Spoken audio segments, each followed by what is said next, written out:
지난 8월 20일부터 29일까지 전라남도 고흥군 송산교회에서 휴가를 잘 마치고 돌아왔습니다. 올라올 때 교회 장로님이 쌀 2푸대를 주셨어요. 그 한 푸대는 저희가 먹고 한 푸대는 교회에서 식사하도록 드렸습니다. 올라오는 길에 저 신안군의 그 슬로시트로 유명한 이 증도라고 하는 데가 있습니다. 제가 한 번도 가보지 않은 곳이라 또 그곳을 들려서 천일염 소금 2포대를 사서 한 포대는 저희가 쓰고 한 포대는 교회에 드리게 되었습니다. 제가 휴가를 가기 전이나 갔다 온 후에 이상하게 교우님들이 휴가에 대해서 굉장히 많이 물어보셨어요. 어디를 갔다 왔느냐, 어디를 보았느냐. 제 생각에는 다음에는 휴가를 교우님들하고 좀 같이 가야겠다 이런 생각이 들어서 그러면 참 좋겠다는 생각을 여러 번 했습니다. 혹시 기회가 되면 정말입니다. 이제 같이 한 일주일 동안 낮에는 보고 저녁에는 좀 수련해야 하는 이런 걸 만들어야겠다는 생각을 다시 한번 하게 되었습니다. 그래서 워낙 이렇게 저렇게 많이 물어보셔서 오늘은 제가 그동안 11개 있는 말씀을 잠깐 중단하고 휴가 다녀온 이야기를 해야겠습니다. 워낙 궁금해 하셔서 제가 말씀드렸던 이 고흥 송산교회는 기억하실지 모르겠는데 2년 전에 저희 교회에서 재직 수련회를 다녀온 곳입니다. 교회 이름이 송산교회인데 제가 이 이름은 저나 저희 집사람에게는 대단히 아주 친숙한 이름인데 저희 집사람의 고향 교회가 송산교회고 지금은 이제 오늘 청학교회 장로님 오셨는데 청학교회의 원래 이름이 송산교회였고 저도 청년 시절 한 10년 동안을 보낸 교회입니다. 그런데 교회 지남에 이 전라남도 고흥군에 있는 송산교회 소식이 좀 들렸고 그곳에서 교회 시설을 잘 마련해서 교우님들이 이제 머물 수 있도록 한다는 소식을 듣고 2년 전에 저희가 내려가지 않았습니까? 내려와서 1박 하면서 그 교회 모습을 보았습니다. 그런데 올해 제가 연초에 휴가 계획을 세우면서 올해는 이제 여한 일이 없으면 송산에 가서 그 교회에서 휴가를 보내겠다. 그렇게 해서 이제 그곳에 내려가게 되었습니다. 이 송산교회는 이 박동현이란 장로님이 40살에 이제 개척을 하셔서 37년째 예배소장으로 봉사하고 있는 교회입니다. 그동안 한 번도 목회자는 이제 거쳐가지 아니하고 장로님이 그곳에서 교회를 짓고 또 집을 마련하고 4아들을 키우신 곳이에요. 아주 손때가 묻어 있고 아주 정성이 보통 깊은 교회가 아닙니다. 화요일 예배에 5명이 참석을 했습니다. 이제 저희 말고 금요일에는 6명이 참석을 했어요. 안식일에는 7명이 참석을 했습니다. 굉장히 적게 온 것 같죠? 안산교회는 화요일에 한 35명 오시고 금요일에 한 50명 오시고 안식일에 한 100명 오시거든요.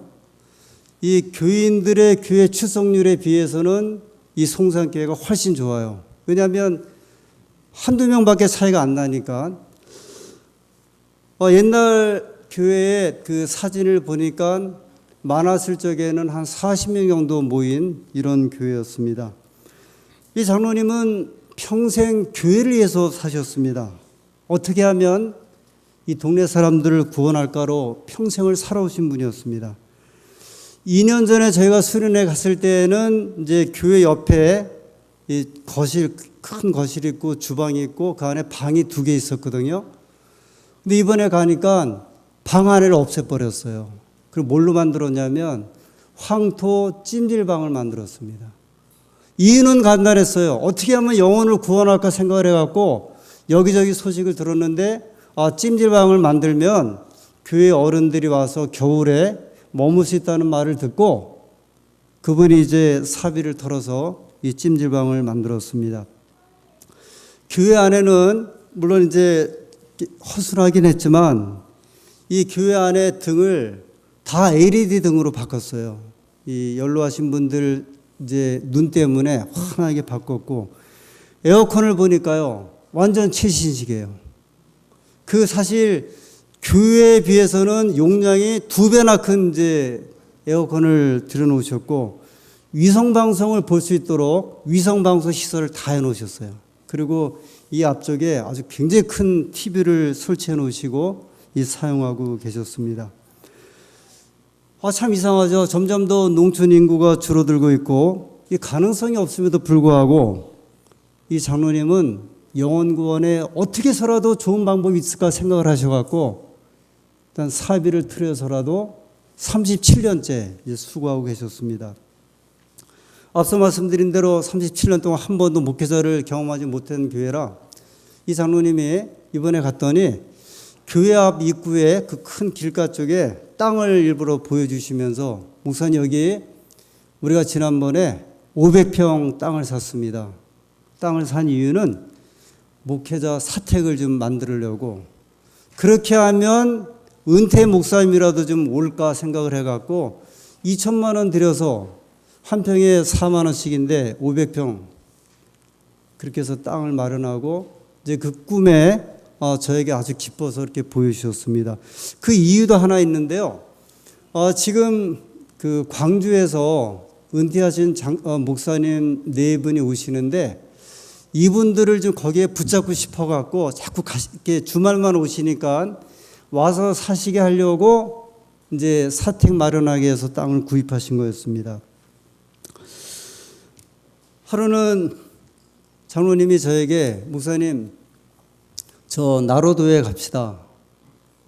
나로도는 어디냐면 우리나라 로켓 그 발사하는 데 있죠. 저 외나로도 그 나로 1호, 2호, 3호 그 발사했던 그 섬 그 지역이에요. 그곳에 갔더니 나로도라고 하는 곳에 예쁜 그야말로 언덕 위에 하얀 교회 아주 예쁜 교회를 이렇게 하나 이제 세워놨고 그 가운데 사택이 있고 그 옆에 40평짜리 이제 바닥으로 1층, 2층으로 된 수련관이 하나 있었습니다. 여기는 서울에서 한 장로님이 이제 내려와 갖고 옛날에 교회 있던 곳에 이제 다시 재개척을 하려고 사비 1억을 들여서 이제 공사를 한 교회예요. 대지가 한 1000평 정도 됐고요. 마치 서양 교회를 보는 것 같았는데 그 교회는 안식일에 2가정이 나옵니다. 그럼에도 불구하고 이 장로님이 교회를 재개척을 하신 거예요. 그러니까 송산교회 장로님 말고 서울에서 온 또 다른 장로님이. 그러면서 이분들의 꿈이 있더라고요. 우리가 이렇게 보내지만 영혼들을 계속 구원해서 교회를 인도하고 그리고 주말에는 이제 지역 교회에 초청을 해서 수련할 수 있도록 이 내부 시설도 정말 잘 해놨고요. 교회 아마 우리나라 교회 가운데 주변 환경이 이렇게 아름답고 예쁜 교회가 없다 할 정도로 아주 잘 지어놓은 교회였습니다. 다시 안식일 오후에 제가 여수 요양병원을 좀 가자고 했습니다. 한 번도 가본 적은 없었고 굉장히 아름다운 장소고 요양하기 아주 좋은 곳이라고 해서 안식일 오후에 장로님과 함께 그 교회를 방문했습니다. 정말 말 그대로 이 언덕 중간에 저 다도해를 바라보는 그래서 그곳에 오면 환자분들이 그 광경만 보고서도 야 내가 살았다 싶은 마음이 들 정도로 아름다운 곳이었습니다. 근데 그곳에 들어가니까요 입구서부터 온 건물을 다 뜯었어요. 이렇게 다 뜯어갖고 말씀을 듣고 보니까 한 20년 된 건물인데 내부 시설이 너무 낡아서 새로운 원장님이 부임하고서 18억을 들여서 다 이제 바꾸는 겁니다. 사실 작은 돈은 아닌데 어떻게 해서라도 영혼들을 구원하고 환자분들을 유치하고 이 복음을 전하기 위해서 애를 쓰는 그 모습들이 이제 교회 또는 기관에 보게 되었습니다. 아주 희망적이고 미래지향적인 이런 건물들이었습니다. 사실 그 여수 그 화양면은 통일교회에서 약 300만 평 이상을 구입한 데요. 그곳에 저희 요양원이 들어갔거든요. 그래서 이제 그 문선명 씨가 자기가 그 에덴을 건축하고 싶은데 에덴을 건설하기 위해서 구입한 곳이 여수 그쪽이에요. 그래서 여수시에서 이 양쪽으로의 4차선 도로를 좀 만들어줬고 이제 그런 곳에 저희 요양원이 있었고 그 요양원이 누수해서는 안 되겠다 생각을 해서 전 직원들이 협력해서 이제 시설을 이제 보수하고 있습니다. 돌아오는 길에 장로님이 차로 이렇게 지나가는데 저 교회를 보라고 보니까 제7일 안식일 예수재림교 세포중앙교회예요. 저 교회도 과거에 제가 대학 공부할 때 거기 출신 학생들이 여러 명 올라온 기억이 납니다. 김종희 목사님, 뭐 김남희 우리 자매 이런 분들 굉장히 옛날에 활발했던 교회인데 교인이 완전히 다 떨어졌다가 다시 이제 회복해갖고 저 교회가 지금 발전하고 있습니다. 그러면서 한 곳을 더 가봐야 합니다. 근데 그곳은 화련교회라고 하는 곳이었습니다. 아주 예쁘게 교회를 졌습니다. 교회를 1층 건물을 예쁘게 짓고 그 다음에 그 옆에 또 사택을 마련하고 이 교회도 예전에는 활발했던 교회인데 한때는 두세 가정으로 떨어졌습니다. 이 교인들이 이래서는 안 되겠다 생각을 해서 이제 뜻을 모아서 교회를 짓고 교회만 있어서는 안 되겠다. 왜냐하면 목회자를 모셔야 하니까 사택을 또 짓자. 그래서 사택을 졌더니 그 소식을 듣고 미국에서 평신도 부부가 장로 부부가 오셔갖고 1년 전에 오셨는데 지금 한 25명 정도 모인대요. 근데 이 교회는 박동현이라는 그 성산교회 장로님의 출신 고향교회였어요. 제가 안식일 오후에 갔더니 10여 명의 그 교우님들이 이제 주방 그 방에서 모여서 이야기를 나누고 있었습니다. 이야기를 하는데 주방 한쪽에 한 치료기가 있는데 이 원적외선 치료기예요. 그게 3천만 원이랍니다. 영혼을 구원하기 위해서 그거를 설치를 하신 거예요. 그 시골 저 아래에서. 근데 제가 이제 이분들을 계속 만나고 이야기를 들으면서 제가 휴가를 갔는데 사실 휴가를 가면 일단 일상의 일을 딱 접고 이제 쉬었다가 생각이나 뭐 쉬고서 올라오는데 저는 낮에는 이제 다녔는데 저녁과 아침으로는 늘 교회 곁에 살면서 본의 아니게 이제 교회를 좀 생각을 좀 많이 하게 되었습니다. 송산교회, 나로도교회, 화련교회, 에덴요양병원, 또 세포중앙교회 이곳에 있는 신자와 지도자들은 전혀 개의치 않더라고요. 그곳에 뭐 5명이 모이든 7명이 모이든 20명이 모이든지 간에 자기들의 할 사명은 복음 전하는 사업인데 어떻게 하면 교회를 정말 잘 가꾸고 잘 만들어서 영혼들이 이곳에 올까를 정말 생각하는 분들이었어요. 야, 이게 쉬운 일이 아닌데 지금 서종환 앞에는 도시교회들이 20, 30명 모이면은 그걸 합병하려고 애를 쓰거든요. 근데 제가 그렇게 하지 말라 그랬어요. 도시 안에 교회 세우는 일이 얼마나 어려운데 교회를 자꾸 어렵다고 모으려고 하느냐. 제가 이번에 그 시골에 있는 저는 사실은 전혀 연고도 없는 곳인데 제가 이제 한번 그곳에 가서 지내보면서 제가 가지고 있는 생각들이 이래서는 안 되겠다는 생각이 들어갔고요. 중간에 이승석 집사님에게 전화를 했어요. 집사님, 제가 여기서 원래는 막 큰 교회, 아주 발전하는 교회에서 영감을 얻어야 되는 것인데 제가 여기 와보니까 미약하고 연약한 교회에서 큰 영감을 받았습니다. 그래서 제가 이야기하길 우리 교회 지금 5층이 그 개척대관이 비어 있잖아요. 이 개척대관을 리모델링을 하면 어떻게 되는지 견적을 한번 좀 만들어 보세요 그랬어요. 저걸 어떻게 활용했으면 좋겠는데 어떤 것으로요? 저곳에 잠못반 세대를 위해서 시설을 좀 바꿔야겠습니다. 그래서 제가 이제 구체적으로 그 우회를 4섹션으로 좀 나누고, 한쪽은 어린이 도서관, 한쪽은 아이들이 이렇게 막 소파에 뒹굴 수 있는 곳, 한쪽은 자모들이 이렇게 차를 마실 수 있는 장소, 한 곳은 이제 이렇게 집회하거나 예배하거나 세미나할 때 할 수 있는 장소를 한번 만들어 봅시다. 집사님이 목사님 휴가 왔으면 휴가 일이나 신경 쓰지 교회 일을 왜 이렇게 하시냐 그래서 제가 교회에서 늘 자고 교회 일을 바라다 보니까 그 연약한 교회지만 그 연약한 교회를 통해서 저희 교회를 좀 보게 된 거예요.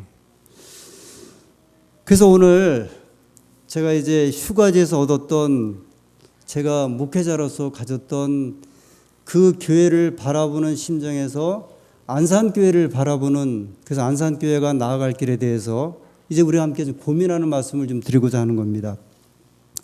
저희가 일단 안식일에는 한 100여 명 정도 오세요. 원래는 사실 130명, 150명이 앉아야 할 그 교인들이 있어야 할 자리인데 제가 100여 명 모이는데, 제가 나름대로 분석을 해보니까 청소년이 한 20명 정도 되고, 그 다음에 중장년 20명, 노년반 20명, 그리고 소위 잠옷반 어린이 포함해서 한 40명 정도 저희 교회 숫자가 됩니다. 그러니까 지금 100% 비율을 보면 100명을 볼 때 40명이면 40%라고 하는 숫자가 이제 들어있거든요. 그런데 이 세대가 대부분이 다 부부가 교회를 나오는 세대예요. 이게 드문데, 물론 여기에 아직 이제 잠옷반에 포함되지 않은 청년반에 30대에서 결혼한 3가정이 있습니다. 20대와 30대 결혼한 가정이 이제 4가정이 있는데, 어차피 이들은 이제 애를 낳고 잠옷반으로 가야 되잖아요. 그동안 저희 교회가 학생들, 청년들의 이제 관심을 기울였는데, 그 관심의 흐름이 어디에서 이제 모아지냐면 30, 40대에서 이렇게 좀 모아지는 이제 현상이 됐어요. 사실 저희는 30, 40대 주력은 안 했는데 자체적으로 이 잠옷반들이 모이고 활동을 하면서 자연스럽게 한 40명 정도의 어린아이를 포함한 세대가 이제 구축이 된 겁니다. 교회로 말하면, 사람으로 말하면 허리 부분에 해당이 되죠. 교회 구성원으로 볼 때 실제적 기초 교인들이에요. 왜냐하면 이제 가정을 가져서 아이를 낳고 그것이 교회를 이렇게 구성하는 단위로 볼 때 그렇습니다. 이 말씀은 가정신앙의 출발 세대고, 그래서 기초를 잘 나와야 하고 교회의 허리로서 책임감과 의무를 배양시킬 시기고, 존경과 겸손과 헌신을 배울 시기예요. 그 세대가. 그래서 저는 이 교회에 이들을 어떤 식으로 이제 방향을 잡아서 가야 할 것인가. 근데 현재 저희 교회가 이 세대에 대해서 어린이 그 관이 1층에 지금 교실 하나거든요. 그 다음에 이제 잠옷실이 있고, 사실 요새 일반 아이들이, 그러니까 이제 교인 자녀가 아닌 아이들이 교회에 출석하는 게 참 어려워요. 어렵죠. 성경학교를 해도 대부분 우리 자녀를 가지고 하는 세대가 되었습니다. 결국은 아이들을 채우려면 아이로 채워야 되는데 바깥쪽에서는 어렵고, 자연스럽게 누가 애를 낳아야 돼요? 이 30, 40세대가 교회에 충성하고 하나님께 충성하고 나라에 충성하기 위해서 애를 낳아야 되는데, 4가정이 이제 임신했어요. 이제 9월부터 이제 출산하기 시작해 내년까지. 그러면 제가 생각할 때 내년 좀 지나면 아이가 배 정도 될 것 같아요. 한 10명에서 한 20명까지 이제 우리 결혼한 세대들은 애를 빨리 낳을 수 있도록 이제 세대를 가꿔야 됩니다. 그럼 장차 이런 세대가 들어오는데 이 세대를 준비를 해야 될 거 아니에요.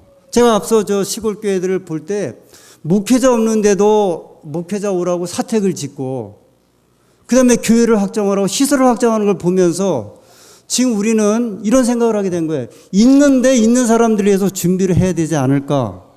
여기에 대한 이제 생각을 아주 강하게 갖게 되었습니다. 그래서 이제 제 생각에는 지하 1층에 식당이 있는데 그 식당을 리모델링을 해서 쓰는 게 좋을까? 일하는. 근데 그렇게 되다 보면 오후 2시까지는 식당 일과 겹쳐갖고 이게 좀 소란스러울 것 같고, 아니면 저 5층에 그 공간을 좀 잘 활용을 하면 이 사람들이 이제 교회 오면 아예 오후까지도 저녁까지도 그냥 자기들만의 공간이 되고, 우리 지난번 가족 캠프에서 우리 강사 목사님이 말씀하신 대로 미국의 어느 교회는 그 어린이관에 최신식 장난감들을 다 설치해 놓으니까 아이들이요, 부모들을 졸라갖고 안식일마다 반드시 교회를 와야 되는 거예요. 뭐를 갖고 싶어서요?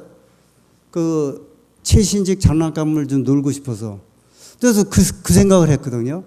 그 교회가 아이들의 성화에 부모들이 교회를 안 나오고서는 못 견딜 만한 시설을 만들어야 되지 않을까. 그것이 무엇일까를 우리가 이제 고민을 해야 한다는 거죠. 어차피 저희 교회가 이런 추세로 간다고 하면 지금 많은 교회들이 3040 세대를 부착해서 애를 쓰는데 저희는 자연스럽게 지금 12가정, 13가정이 형성이 됐거든요. 약 40명의 이제 이런 가정이 됐거든요. 이런 이제 분들을 위해서 우리가 어떻게 마련할까? 여러 가지를 이제 생각을 했습니다. 4층은 접근성은 불편한데 이 전용적인 시설을 마련할 수 있고, 여기 이제 예산의 문제가 들어가게 되고, 그 다음에 이 교회를 어떻게 만들까? 지난 2월호 교회 지남에 보면 저 춘천에 강남 하늘교회가 이제 소개가 됐어요. 제가 한 번 좀 말씀드렸을 것 같아요. 여기에 보면 이 교회를 이 새 세대를 위한 시설로 이제 다 바꾼 거예요. 내부, 그 다음에 밑에 1층을 이 카페를 만들어 갖고 아주 밝고 환하게 만들었고요. 이 침례탕도 아주 예쁘게 만들었고, 그 다음에 어르신들도 편하게 앉을 수 있는 이런 구조들을 만들었어요. 그래서 일단은 저희가 본 바가 없으니까 견학을 가야 될 것 같아요. 견학을, 제가 듣기로는 인천의 그 청락교회가 또 여기에 맞춰서 교회 시설을 했다고 하고, 또 강남 하늘교회가 이런 시설을 했다는 말을 듣고, 일단은 우리가 가서 우리의 눈으로 봐야 소위 영안이 좀 트일 것 같아요. 우리가 어떻게 하면 이런 시설을 할까? 제가 우리 한 친구가 그 서울에서 3040을 집중적으로 이제 양성하는 사역을 하고 있는데, 자기 교회의 그 3040 교인들하고 어떤 백화점에 어린아이들이 그 모여 놀 수 있는 이 소파, 뭐 이런 쪽, 소파, 그 다음에 가구, 이걸 사진을 좀 보내줬더라고요. 그 백화점도 견학을 가야 될 것 같아요. 우리가 시설을 하면 어떤 시설을 해서 이 일을 좀 마련을 할까?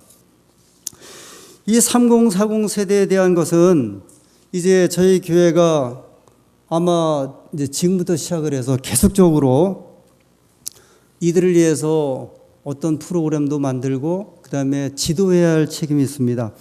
아주 중요한 때 자녀 교육으로 인해서 잘못받은 세대예요. 그 다음에 가장 교육을 많이 받은 세대예요. 이제 우리나라 이렇게 전체적으로 볼 때 이 3040 세대가 이제 과거를 통해서 볼 때는 가장 이 교육적인 지식이 높아지고, 그러면서 신앙적으로 돌봄이 굉장히 필요한 세대예요. 지금 이제 이 3040 세대가 교회의 이 허리 부분인데 이 연결점이 잘 되지 않아서 고민하는 일들이 좀 많이 있거든요. 이런 거죠. 이제 신앙에 대한 확신, 이런 것이 좀 과거 세대에 비해서는 적기도 하고, 그다음에 헌신이나 이런 부분들이 미약한데, 일단 저희 교회는 우리 교우님들이 보신 대로 신앙적인 면이나 그 다음에 헌신하고 활동하는 면에 있어서는 저희들이 정말 아주 좋은 세대를 가지고 있다, 이렇게 생각을 하게 되었습니다. 지난번에 가족 캠프 때 우리의 3040 세대가 이제 성경학교를 경영을 하고 운영을 하고 그걸 이렇게 맡은 지도자들의 일하는 걸 보면서 저희 교회가 가지고 있는 놀라운 은혜와 인적인 자원과 그들의 헌신에 대한 것을 다시 한번 감사하게 되었습니다. 그래서 그들을 가지고 이제 본격적으로 그들을 위한 프로그램을 이제 교회가 앞으로 계속 마련해야겠다는 생각이 들어서, 그때 가족 캠프에서만 가정 세미나를 경영하는 것이 아니라 앞으로 향후에 교회가 이런 프로그램을 만들어서 이제 이들을 어떻게 좀 자연스럽게 이 접근의 필요성이 있다는 사실을 갖게 되었습니다. 어떻게 생각하십니까? 제가 이런 말씀을 드리게 되었는데 동의하십니까?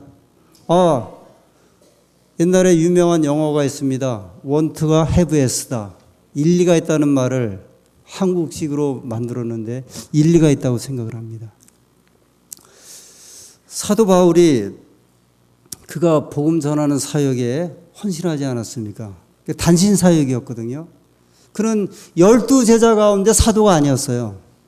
우리가 잘 아는 대로 지금 갈라디아서 공부하는 대로 다메섹에서 그가 예수님을 개인적으로 만나고 그 사역에 뛰어들었죠. 여러분, 단신 사역이 얼마나 어려워요. 그런데 이 바울이 사역을 하면서 여러 사람들을 만나기 시작을 해요. 조력하는 사람들을 만나죠. 디모데도 만나고요. 그 다음에 사도행전 18장에 보면 그 유명한 브리스길라와 아굴라 부부를 만나요. 예수님이 30세에 사역을 시작하셨죠. 30살에. 예수님의 제자들은 나이가 몇 살일까요? 되게 30대 미만으로 보고 혹시 베드로 정도만 30이 넘지 않았을까 이야기를 해요. 다 어떻게 보면 20대 그 청년들이었거든요. 구약에 제사장을 선출할 때 제사장 첫 나이가 30살이에요. 30살부터 50살까지. 그래서 아마 사도 바울이 그 사역 가운데 만났던 브리스길라와 아굴라 이 부부는 아마 그 연령쯤으로 생각을 해요. 30대 정도. 근데 이들이 부부였는데 바울의 직업이 그가 이제 가말리엘의 문화생이었고 열심히 그 성서학자였지만 그는 천막을 만드는 사람이었죠. 이 브리스길라와 아굴라도 이 사람들이 로마에서 만났어요. 그래갖고 신앙을 같이 하다가 그 다음에 로마에서 황제의 핍박에 의해서 도망쳐 나와요. 고린도로 옵니다. 거기서 누구를 만나냐면 바울을 만나면서 이 브리스길라와 아굴라가 사역자가 돼갔고요. 바울이 가는 곳마다 이 부부가 함께해요. 동반 사역을 합니다. 그래서 나중에 바울이 그가 편지를 쓰면서 마지막으로 편지를 쓸 때 그 디모데 후서를 쓰면서 가장 애틋하게 그리워했던 사람이 누구냐면 브리스길라와 아굴라였어요. 그러니까 바울이 가는 곳마다 동반 사역을 했던 부부였습니다. 젊은 부부였어요. 교회를 세웠고 그 유명한 그 사람이 누구죠? 아볼로 유명한 아볼로는 뭐 아볼로는 심었고 그 바울은 물을 주었다는 아볼로. 이 아볼로를 만나갖고 성경 가르쳐서 우리 하나님의 종을 만들었던 사람들이 누구냐면 이 브리스길라와 여자는 브리스길라고 남편은 아굴라였어요. 저는 이런 이들의 사역이 오늘 저희 안산교회에서 한번 새롭게 시작되기를 소원합니다. 그래서 이 일을 통해서 저희 교회가 나아갈 하나의 방향을 좀 생각을 하게 되었고 우리가 이 일을 통해서 이제 이 교회의 이 중추적인 허리적인 세대가 큰 힘을 발휘하고 또 신앙을 가지고 일할 수 있는 이런 큰 기회가 되기를 간절히 소원합니다. 하나님의 은혜가 우리에게 주신 이런 기별을 통해서 다시 한번 진지하게 고민하고 우리에게 맡기신 사역을 감당할 수 있는 저희 모두가 되기를 간절히 소원합니다.